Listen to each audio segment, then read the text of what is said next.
Inside with you, Mr. Stokes. Jailer, Yes, sir, Mr. Stokes. do you have the list? Yes, sir. Your living room furniture, the portraits, and the bed. I'll have them here in no time at all.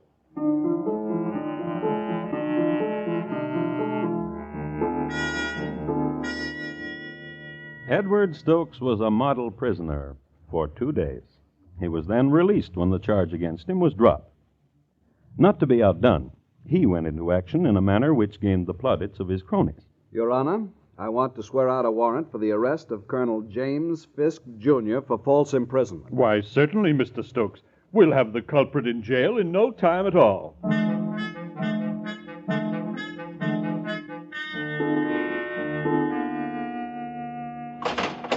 Jailer? Yes, sir, Colonel. The living room furniture, your easy chair in the library, and the bed.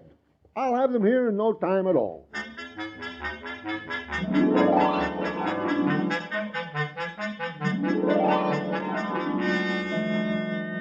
War of nerves, tactics, and strategies, and reprisals. And the real victors, the gatherers of the loot, the lawyers. So the colonel and Mr. Stokes called a truce, waved white napkins at each other across a gleaming table at Delmonico's. Stokes, I think we both acted like children. I agree with you, Colonel. Let me fill your glass. Yeah. A toast. To a friendship. Our friendship, Colonel. Enough of jails and lawyers and arguments. Life is too short. I'll drink to that, too. Colonel? And we can settle our affairs like men. I'll drink to that, too. No, wait. Let's settle our affairs first. Delighted. There is only one thing which stands in our way. Obviously. Josie Mansfield. You're right. Stokes, you're not ever to see her again. Colonel? You agree? Colonel, you're a fat, stupid fool. I accept that. But you're never to see Josie Mansfield again. Josie told me that if I saw you, I was to tell you you are a fat, stupid fool. And you are. I warned you once, Stokes. I'm not going to warn you again. Then I'll warn you, if you make any trouble, Colonel, you won't live to enjoy it. My promise to you.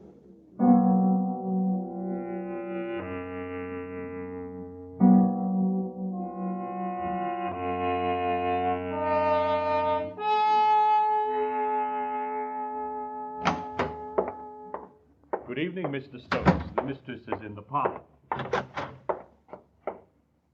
Josie. Josie. Josie, wake up. Oh, Edward. How nice, Edward. Dearest, listen. It's important. Are you awake? Well, of course, I just drowsed off.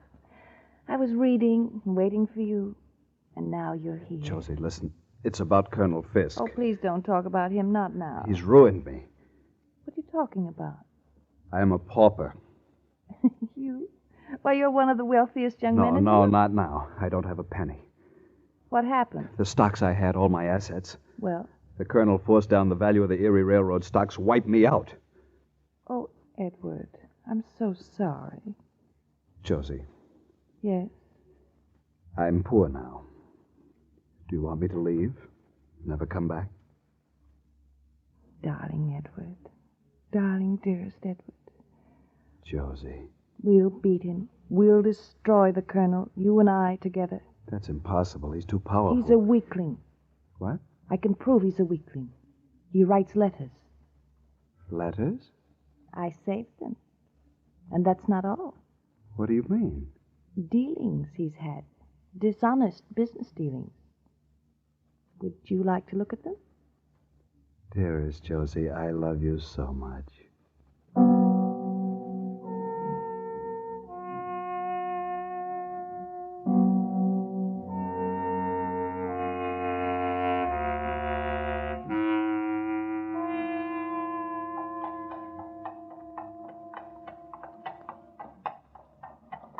So that's why I thought it more discreet to hire a cab, Colonel. Surely you understand. I must tell you, Stokes, when I agreed to meet you, to ride with you in a hired hack at night... I explained the necessity of secrecy, Colonel. As indeed you did not. You merely said secrecy. That is why I must tell you I am confused. Have you made another decision about Josie? A tentative decision, Colonel. Tentative? Yes, it depends on you. Oh, I need money. I know. Badly. I know. Colonel, Yes? you love Josie very much, don't you? I understand you now, Stokes. I thought you would. Do you want me to reimburse you for the money you've lost? $250,000. I know. In return for which, you'll give up Josie. That's right. I'm sure there must be a name for you, Mr. Stokes. I'm sure of it. I had an experience last night. I had dinner at home with my wife. The children were with us. After dinner, I played on the floor with my children. I heard them laugh. I heard my wife laugh, too. And I laughed, too. And there was no other meaning behind my laughter except enjoyment of my family. Very touching. And rewarding. Then you're not interested in my proposal. I'll get off at the next corner, Mr. Stokes. Tell the driver. Of course. Next corner, cabby. Well, Mr. Stokes, give my regards to Josie. Tell her I'm truly sorry for what's going to become of her.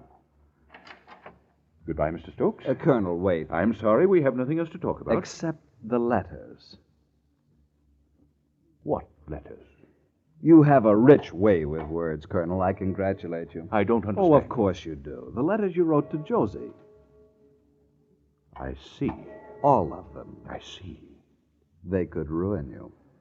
Perhaps. I remember one of the letters opened with, "Dearest Josie, my poor little widow, your sad tears still on my shoulder." $10,000. And another, "Dear Josie, this morning I was at Tammany Hall, and with Boss Tweed arrangements were made to relieve the city." $10,000. $250,000 for the letters, Colonel. 10,000, or you may publish them or do what you want with them. Surely you're not serious. Good night, Mr. Stokes. 10,000. Bring your letters to me tomorrow, and you shall get your money. Good night.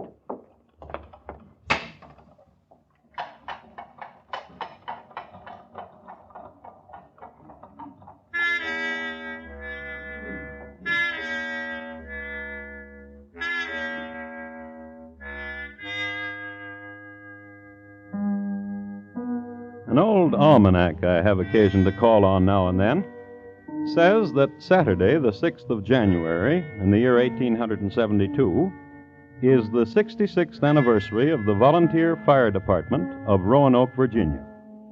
Also, it predicts the day will be cold and clear with high westerly winds.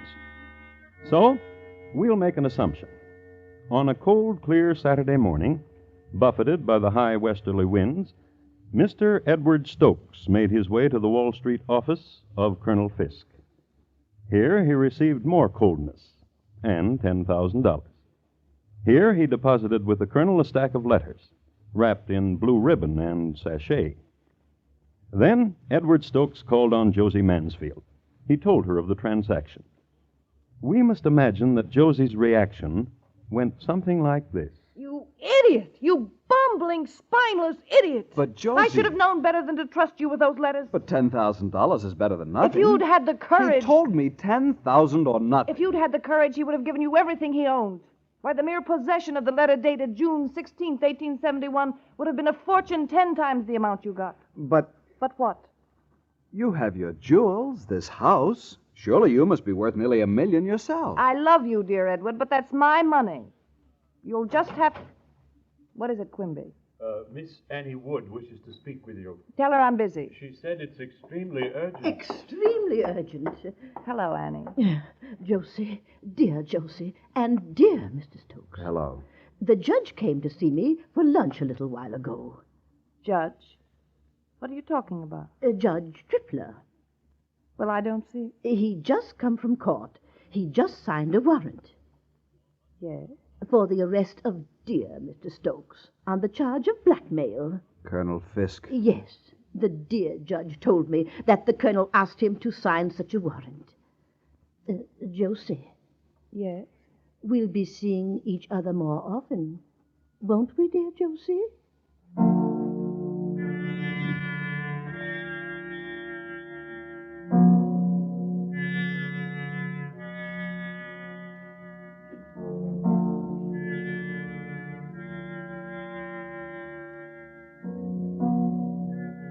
publication of the time. I quote, "The next that was seen of Edward Stokes, as far as is known, was at a few minutes before 4 o'clock, when he was walking carelessly up and down the main corridor of the Grand Central Hotel on the parlor floor. This corridor is 1 story above the street, is parallel with Broadway, and at its northern end is reached by a staircase from the street. Passing and repassing the head of the staircase, Stokes glanced furtively down the stairs. It was nearly 4 o'clock when Colonel James Fisk, Jr., drove up in a carriage to the door. Stepping out of his carriage and walking briskly across the pavement, he passed through the outer door of the hotel. When he had done so, he was heard to inquire for a certain Annette Latour. He was told she was in and started up the stairs.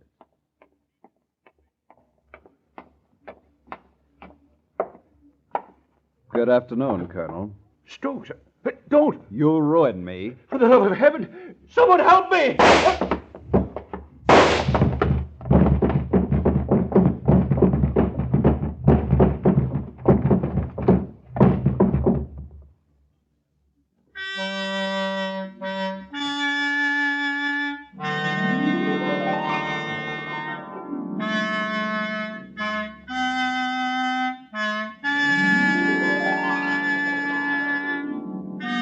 Edward Stokes was restrained a block away. The colonel didn't die immediately. He was lifted by 3 bellhops and taken to chambers supplied by the management. Doctors were called, and the colonel joked with them, as he joked with his many friends who came to visit him. He joked with everybody. Next day, in the middle of a joke, he died. Thomas Stokes pleaded self-defense. He was convicted of manslaughter in the 3rd degree. Josie Mansfield spent her remaining days with her aunt, Miss Annie Wood.